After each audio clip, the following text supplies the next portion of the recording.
السلام عليكم ورحمة الله وبركاته.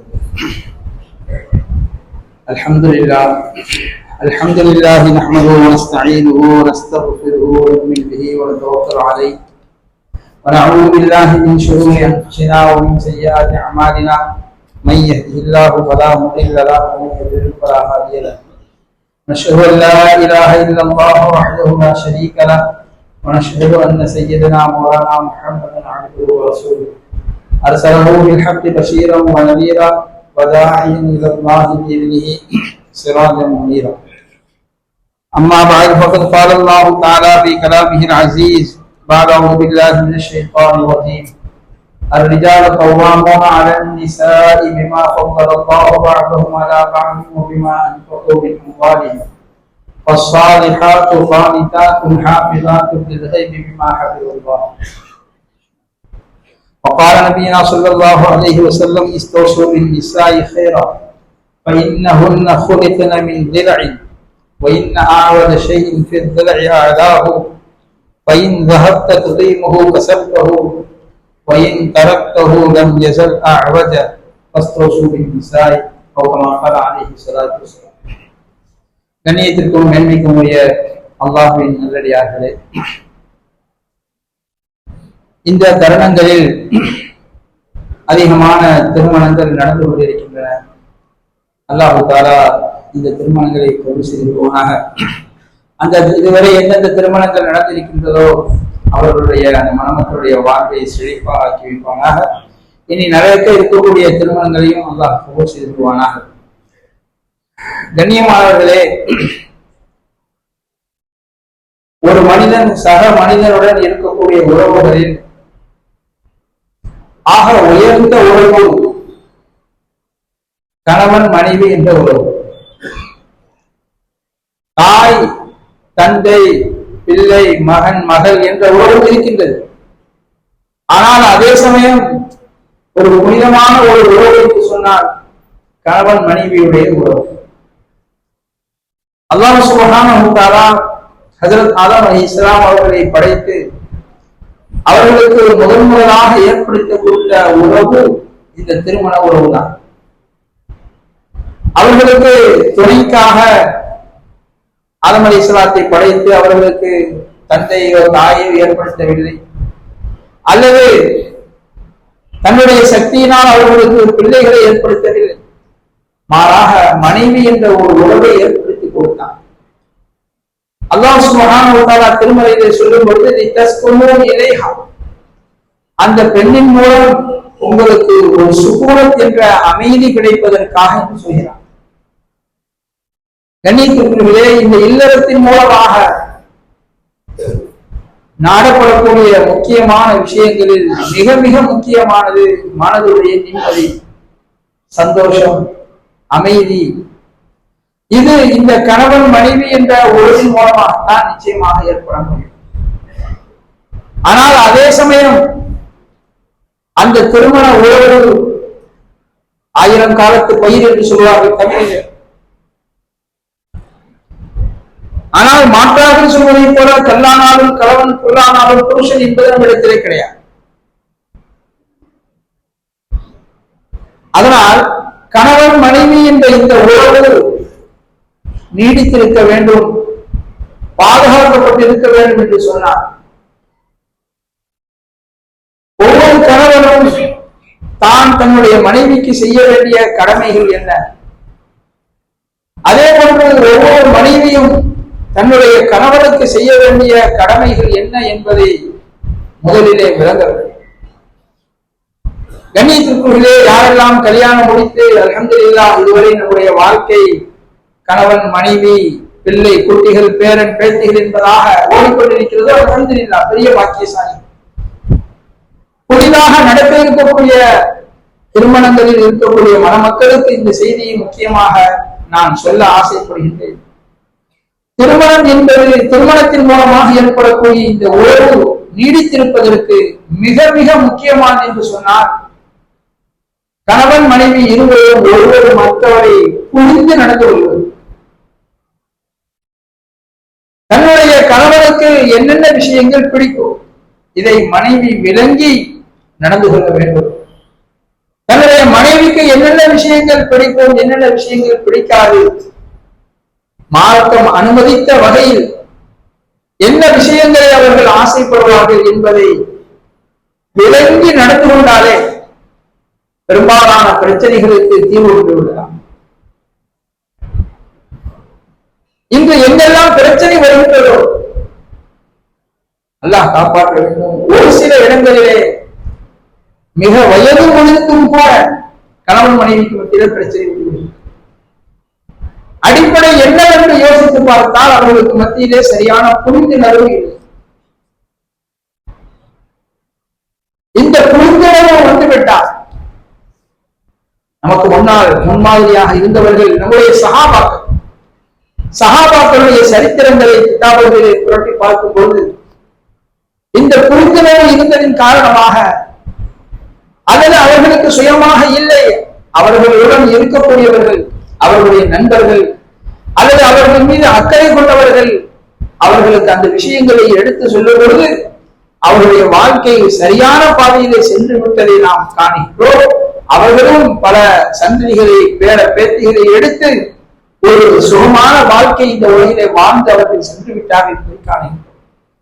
எனவே கண்ணியத்திற்குள்ளே முதல் விஷயம், அடிப்படையான விஷயம், கணவன் மனைவி இருவரும் ஒருவர் மற்றவரை புரிந்து நடக்க வேண்டும்.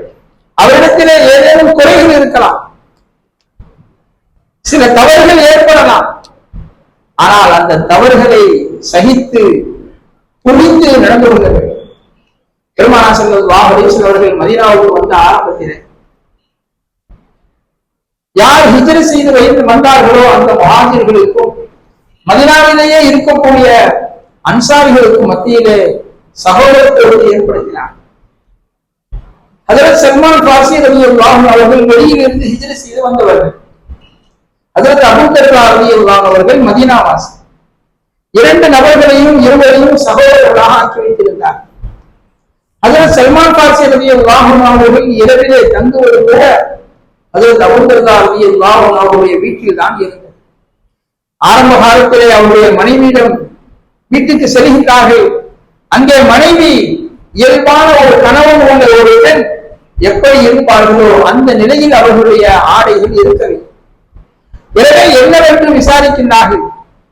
சொன்னார்கள், உங்களுடைய சகோதரன் அபூ தர்தா அவர்களுக்கு இந்த உலகத்தை பற்றியுள்ள எந்த கவலையும் இல்லை, பெண்களை பற்றியுள்ள எந்த சிந்தனையும் இல்லாமல் அவர் இருக்கின்றார்.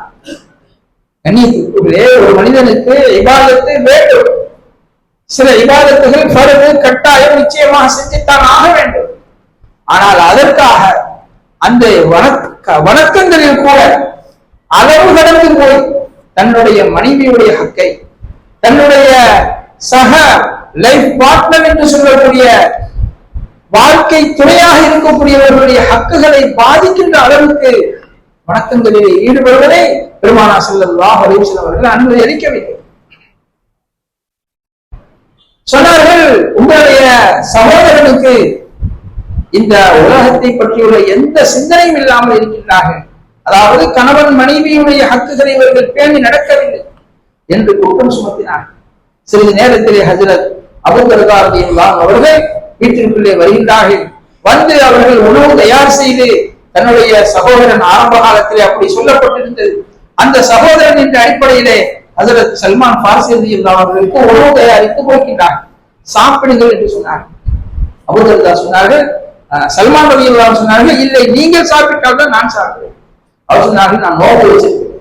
அதெல்லாம் முடியாது, நீங்க நோம்பை விடுங்க, நீங்க இந்த சாப்பாட்டை சாப்பிடுங்க, நானும் சாப்பிடுறேன். நோம்பை விட்டாங்க, சாப்பிட்டாங்க. இரவு நேரம் வந்தது, இருவரும் ஒன்றாக படுத்து தூங்குகின்றார்கள். இடையிலே ஹஜ்ரத் படுத்து சிறிது நேரத்திலே அபூ தர்தா ரலியல்லாஹு அன்ஹு அவர்கள் எழுந்து கொள்வதற்காக தயாராகின்றார்கள். ஹஜ்ரத் சல்மான் ரலியல்லாஹு அன்ஹு அவர்கள் அவர்களை பிடித்து அமர்த்தி தூங்குங்கள் என்று தூங்க வைத்திருந்தார். சிறிது நேரம் கழித்து மீண்டும் எடுத்து கொள்வதற்காக தயாராகின்றார்கள். ஹஜ்ரத் சல்மான் ரலியல்லாஹு அன்ஹு மீண்டும் அவர்களை படுக்க வைக்கிறார். இப்படியாக சிறிது நேரம் கழிகின்றது. கடைசியில் இரவினுடைய பிற்பகுதி வந்த பொழுது இரண்டு பேரும் எழுந்து நின்று தொழுதார். சல்மான் ரலியல்லாஹு அன்ஹு அவர்களும் தொழுதார்கள், அல்லது அபூ தர்தா ரலியல்லாஹு அன்ஹு அவர்களும் தொழுதார்கள். அதற்கு பிறகு சொன்னார்கள், என்னுடைய சகோதரனே, இன்னல் நஃப்ஸிக அலைக ஹக்கா, உன்னுடைய உடலுக்கும் ஒரு மீது சில கடமைகள் இருக்கின்றது. இரவிலே அதிக நேரம் நீ இபாதத் செய்து உன்னை நீ கரைப்பில் போட்டுக் கொள்ளக் கூடாது. இன்னல் அஹ்லிக அலைக ஹக்கா, உன்னுடன் இருக்கக்கூடிய உன்னுடைய மனைவிக்கும் சில ஹக்குகள் இருக்கின்றது. எனவே மனைவியுடைய ஹக்கையும் நீ நிறைவேற்ற வேண்டும். இன்னல் ரப்பிக அலைக ஹக்கா, உன்னுடைய ரப்புக்கு செய்ய வேண்டிய கடமைகளும் உனக்கு இருக்கின்றது. எனவே ரப்புடைய கடமையை நீ செய்ய வேண்டும் என்பதாக அவர்களுக்கு உபதேசம் செய்தார். ஒவ்வொருவருக்கும் அவர்களுடைய கடமைகளை நீங்கள் நிறைவேற்றுங்கள் என்று சொன்னார். மறுநாள் காலை பொருந்தவர்கள் பெருமானார் ஸல்லல்லாஹு அலைஹி வஸல்லம் அவரிடத்தில் இருவரும் செல்கிறார்கள். சென்று அபூபக்கர் அவர்கள் தனக்கு நடந்த இந்த நிகழ்வை பெருமானார் ஸல்லல்லாஹு அலைஹி வஸல்லம் அவரிடத்திலே முறையிடுகின்றவர்களாக, குற்றம் சாட்டுகின்ற விதத்திலே பெருமானாரிடத்திலே சொல்லும்போது பெருமானார் ஸல்லல்லாஹு அலைஹி வஸல்லம் அவர்கள் அழகாக சொன்னார்கள், அதுல சல்மான் அவர்கள் செய்த காரியம் சரியானது. இந்த புரிந்துணர்வு வாழ்க்கை என்பது மனைவியை சந்தோஷப்படுத்த வேண்டும், மனைவியுடைய ஆசைகளை நிறைவேற்ற வேண்டும், மனைவிகளுடைய தேவைகளை நிறைவேற்ற வேண்டும். இது ஒரு ஆண் விளங்கி இருக்க வேண்டும். அதே போன்று பெண்ணும் கணவனுக்கு செய்ய வேண்டிய ஹக்குகளை முறையாக செய்ய வேண்டும். அதில் சஃப்வான் இப்னு முஅத்தல் ரலியல்லாஹு நபி ஸல்லல்லாஹு அலைஹி வஸல்லம் அவருடைய முக்கியமான சஹாபாக்களில் ஒருவர். பெருமானார் ஸல்லல்லாஹு அலைஹி வஸல்லம் அவர்கள் சபையிலே அமர்ந்திருக்கிறார்கள். அந்த சபையிலே திடீரென அவருடைய மனைவி அங்கிருந்து வந்து விட்டார். வந்து சொன்னார்கள், யா ரசூலல்லாஹ், உங்களுடைய தோழர் இந்த சஃப்வான் என்னை இரவில் தொழ விட மாட்டேங்கிறார், என்னை தொழுவதற்கு அனுமதிக்க மாட்டேங்கின்றார். இதா எதிரி மொழி இதா சொல்லைத்து, நான் தொழுதால் என்னை அடிக்கின்றார். இதா சூத்து, நான் நோக்கு முடித்தால் என்னுடைய நோக்கை முடித்து விடுகின்றார். இவர் ஃபஜ்ர் தொழுகையை சூரியன் விரித்த பிறகுதான் இவர் தொழுகின்றார். மனைவி தன்னுடைய கணவர் தனக்கு அநீதம் செய்கின்றார் என்பதாக பெருமானார் ஸல்லல்லாஹு அலைஹி வஸல்லம் அவருடைய சபையிலே வந்து முறையிடுகின்றார். பெருமானார் ஸல்லல்லாஹு அலைஹி வஸல்லம் அவர்கள் விளங்கிக் கொண்டார்கள், கணவன் மனைவிக்கு மத்தியிலே இபாதத் என்ற பெயரிலே சரியான புரிந்துணர்வு இல்லாமல் இருக்கின்றது. எனவே இருவருக்கும் நசீஹத் செய்கின்ற விதத்திலே அழகான விஷயங்களை சொல்லிக் கொடுத்தார். எனவே உலமாக்கள் சொல்வார்கள், முதல் அடிப்படையான விஷயம், கணவன் மனைவிக்கு செய்ய வேண்டிய ஹக்குகள் ஏராளம் இருக்கின்றது, மனைவி கணவனுக்கு செய்ய வேண்டிய ஹக்குகள் ஏராளம் இருக்கின்றது. ஆனால் இந்த எல்லாவற்றிற்கும் அடிப்படையானது ஒருவர் மற்றவரை புரிந்து ஒழுங்கு நடந்து கொள்வது, அவருடைய உணர்வுகளுக்கு மதிப்பளிப்பது, அவர்கள் சொல்ல வரக்கூடிய விஷயங்களை கேட்டு அதற்கு ஏற்றார்களோ ஷரியத் அனுமதித்த விதத்திலே நடந்து கொள்வது. பெருமானார் ஸல்லல்லாஹு அலைஹி வஸல்லம் அவர்கள் சஃப்வானை அழைத்து ரலியல்லாஹு அன்ஹு அவர்களை அழைத்து சொன்னார்கள், ஏன் நீங்கள் இப்படி செய்கின்றீர்கள்? சொன்னார்கள், அவர்கள் தொழுதால் நான் அடிக்கின்றேன் என்பதாக சொன்னார்கள். அவர்கள் இரவிலே 2 சூறாக்களை ஓதிக் கொள்கின்றார், அதாவது கொஞ்சம் நீளமா தொழுகிறாங்க. நபி ஸல்லல்லாஹு அலைஹி வஸல்லம் அவர்களுக்கு சொன்னார்கள், ஒரே ஒரு சூறா ஓதுனாங்க, அதுவே எல்லா மக்களுக்கும் கோபமாக ஆகிருமே. அதாவது தஹஜ்ஜத் தொழுவீங்க, அப்ப நீங்க கொஞ்சமா தொழுவா கூட கோபமானது. நீங்க ஏன் கணவனுடைய ஹக்கு பாதிக்கின்ற அளவுக்கு நீங்க ஏன் பெருசா தொழுவீங்க அப்படிங்கிற கருத்துல நபி ஸல்லல்லாஹு அலைஹி வஸல்லம் அவர்களுக்கு சொன்னாங்க, நீங்க இப்படி செய்யாது. அப்போ மனைவிக்கு இந்த விஷயத்தை விளக்கப்படுத்தினாங்க. அதே போல சொன்னாங்க, நான் நோக்கு வச்சா என் நோக்க முடிச்சு விடுறாங்க. பின்னாடி சஃப்வான் சொல்லுவாங்க, நாங்க விவசாயிகள், இரவு முழுக்க எங்களுடைய வயல்களுக்கு நாங்கள் தண்ணீர் பாய்ச்சுவோம், இரவு நேரத்துல நாங்க வீட்டுல இருக்க மாட்டோம், பகல் நேரத்துல நாங்க மனைவியோட இருக்கிற மாதிரி இருக்கும். இப்ப இந்த நேரத்துல இந்த கும்பல நோம்பு பிடிச்சா தொடர்ந்து நோம்பு பிடிச்சிட்டு போயிட்டே இருக்கு, நோம்பு விடுறதே இல்லை. நான் அதாச்சும் ஷாப்பும் மனைவி இல்லாம என்னால இருக்க முடியாது, பகல் நேரத்துல நான் என்னுடைய மனைவியோடு இருக்கணும், அதற்கு அனுமதி கொடுங்க. அந்த நேரத்துல தான் இந்த சட்டத்தை சொன்னாங்க. உங்களில் ஒரு பெண் நஃபிலான நோக்கு நோக்குவதாக இருந்தால், கணவன் ஊரில் இருக்கும்போது நோக்கு நோக்குவதாக இருந்தால் கணவனுடைய அனுமதி வாங்கிட்டு நோக்கு நோக்கணும். ஏன்னா கணவர் அவருடைய தேவைக்காக மனைவியிடத்தில் வரும்பொழுது மனைவி அதனை மறுத்து விட்டார். மிக கடினமான எச்சரிக்கைகள் ஸல்லல்லாஹு அலைஹி வஸல்லம் சொன்னார்கள். அந்த பெண் அல்லாஹ்வுடைய கோபத்திற்குரியவளாக அந்த இரவை அவள் கழிப்பாள். ஒரு ஆண் தன்னுடைய தேவைக்காக மனைவிடத்திலே வரும்பொழுது மனைவி அதற்கு ஒப்புக்கொள்ளவில்லையானா அந்த ஆண் வழி தவறான பாதைக்கு சென்று விட்டால் அந்த அத்தனை பாவங்களுக்கு இந்த பெண் காரணமாக இருப்பாள் என்பதால் அவர்கள் அப்படிப்பட்ட பெண்களை மிக கடினமான அல்லாஹுடைய சாபத்திற்குரியவர் என்பதாக சொன்னார். மூன்றாவதாக வலா யுஸல்லில் ஃபஜ்ர, ஃபஜ்ர் தொழுகையை இவர் சூரியன் உதித்த பிறகுதான் தொழுகிறார். அப்பதான் சஃப்வான் ரலியல்லாஹு நடந்த விஷயத்தை சொல்லி காமிச்சாங்க. நாங்க இரவுல வேலை பார்க்கறதுனால கடைசி நேரத்துல தூங்குறோம், அதனால சூரியன் உதித்ததுதான் முடிக்க முடியும். அப்ப நபி ஸல்லல்லாஹு அலைஹி வஸல்லம் சொன்னாங்க, இஸ்தை தொத்த சொல்லி நீங்க எப்ப முடிக்கிறீங்களோ அப்ப நீங்க தொழுதுக்கொள்ளுங்க அப்படின்னு சொல்லி அவங்களுக்கு அனுமதி கொடுத்தாங்க. இது வளமையாக நடக்கக்கூடிய விஷயம் அல்ல. சில நேரம் இந்த மாதிரி நடந்துச்சு அப்படின்னு சொன்னா தூங்கி எந்திரிச்சவங்க அந்த சூழ்நிலையை தொழுதுடணும். அதுக்காக சூழ்நிலையை எப்போதும் சதாமாக ஆக்கக்கூடியது என்பது இதற்கு கருத்து கிடையாது. ஆக கண்ணியத்திற்குள்ளே சஹாபாக்களிடமும் இப்படித்தான். ஒருவர் மற்றவருடைய ஹுகூக்குகளிலே, ஹக்கு உரிமைகளிலே, கடமைகளிலே முன்பின்னாக இருக்கும் பொழுது ஒருவர் மற்றவரை அனுசரித்து நடந்து கொள்ளக்கூடிய அந்த தன்மை இருந்தது.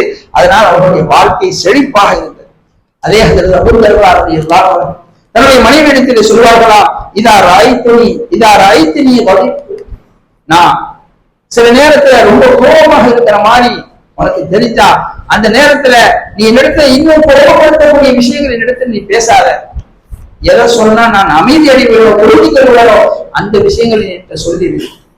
உன்னை ஏதாவது கோபமானவனாக நான் பார்த்தா நான் உன்னை திருப்திப்படுத்தக்கூடிய விஷயத்தை அந்த நேரத்துல நான் பேசுறேன்.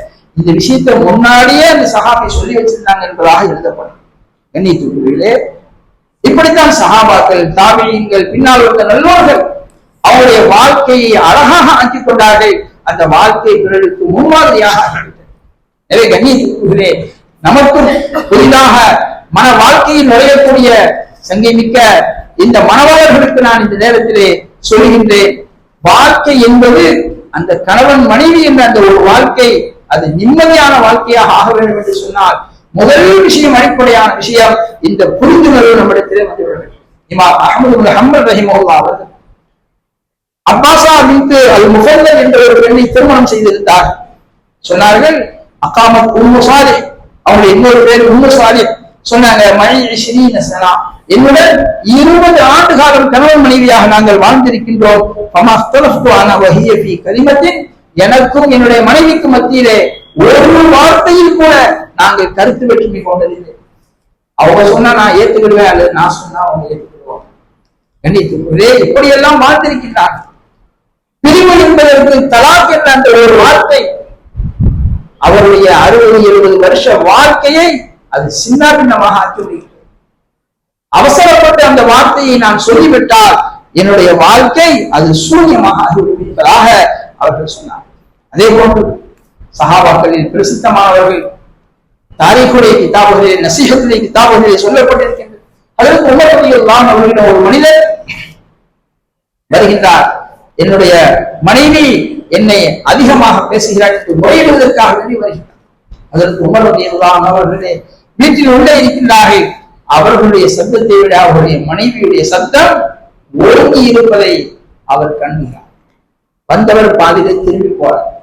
உங்களுக்கு பார்த்துட்டாங்க, திருப்பி போட்டாங்க. என்ன விஷயம், எதுக்கு வந்தியே, வந்து பாதியில போறீங்கிற என்ன விஷயம் சொன்னாங்க.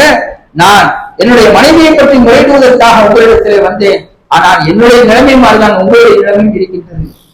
அதற்கு உங்களுடைய அவரை சாந்திப்படுத்தி அழகாக சொன்னார்கள், இல்லை அன்பரே, அவர் என்னுடைய மனைவி எனக்கு உணவு சமைத்து தருகின்றார், என்னுடைய தேவைகளை நிறைவேற்றுகின்றார், என்னுடைய குழந்தைகளை அவள் பராமரிக்கின்றார். அவளுடைய சில நேரம் ஏற்படக்கூடிய ஒரு கோபத்தை என்னால் சகித்துக் கொள்ள முடியவில்லை என்று சொன்னால் நான் அந்த பெண்ணிற்கு நான் அநியாயம் செய்தவனாக ஆகிவிடுவேன் என்பதாக அழகான முறையில் அவருக்கு உபதேசம் செய்தார். எனவே கண்ணியத்திற்குள்ளே கணவன் மனைவி என்ற அடிப்படையிலே கணவனுக்கு முக்கியமான ஒரு கடமைகள் இருக்கின்றது. அதிலே மிக மிக முக்கியமானது என்று சொன்னால் மனைவியுடைய தேவைகளை கண்டிப்பாக நிறைவேற்ற வேண்டும். நிக்காஹ் செய்யும் போது மகள் கொடுப்பது, அதற்கு பிறகு அவர்களுடைய ரிஸ்க், அவருடைய வாழ்வாதாரத்திற்கு குறிப்பாக உணவுக்கு ஏற்பாடுகள் செய்வது, அவர்களை தங்க வைப்பதற்கு இருப்பிடம் ஏற்பாடு செய்து கொடுப்பது, இது அடிப்படையான தேவை. ஒன்று இருக்கின்றது ஆசைகள். ஆசைகளை தேவைகளாக நினைக்கும் பொழுது பிரச்சனைகள் பெரிதாக ஆகிவிடும். எது தேவையோ அந்த தேவையை கணவரிடம் தாராளமாக கேட்டு பெறலாம். எது ஆசைகளாக இருக்கின்றதோ அந்த ஆசைகளை தேவைகளாக நினைத்து 4 பேரை பார்க்கிறது, அவங்க அப்படி இருக்கிறாங்க, இவங்க இப்படி இருக்கிறாங்க, கண்ணியத்துக்குரிய இது வாழ்க்கை எந்த கட்டத்திலும் இவருடைய வாழ்க்கை திருப்தி அடையாது. எனவே பெண்மணிகளாக இருப்பவர்கள் இந்த விஷயங்களை விளங்க வேண்டும். அதே போன்று மனைவி கணவனுக்கு செய்ய வேண்டிய கடமைகள் ஏராளமாக இருக்கின்றன. அதில் முக்கியமாக சொன்னார், கணவனுக்கு கட்டுப்பட்டு நடப்பது. அவர்கள் அது சம்பந்தமாக ஏராளமான விஷயங்களை சொல்லியிருக்கிறார்கள். அல்லாஹு தாலா அந்த அப்படிப்பட்ட நல்லவர்களுடைய வாழ்க்கையை எடுத்து நடந்து இருக்கக்கூடிய இப்பொழுது நடந்து முடிந்த எல்லா திருமண தம்பதிகளையும் அல்லாஹு தாலா கபூல் செய்து கொள்வானாக. இனி வர இருக்கக்கூடிய தம்பதிகளையும் அல்லாஹ் கபூல் செய்து கொள்வானாக. அப்படிப்பட்ட நல்லவர்களுடைய பாதையிலே நடந்து சொர்க்கம் செல்லக்கூடிய குடும்பத்துடன் மனைவி மக்களோடு சொர்க்கத்திலே செல்லக்கூடிய உயர்ந்த பாக்கியசாலிகளாக அல்லாஹ் தஆலா நம்மை எல்லாம் ஆக்கி வைப்பானாக. வாஹிரு தஅவானா அல்ஹம்துலில்லாஹி ரப்பில் ஆலமீன்.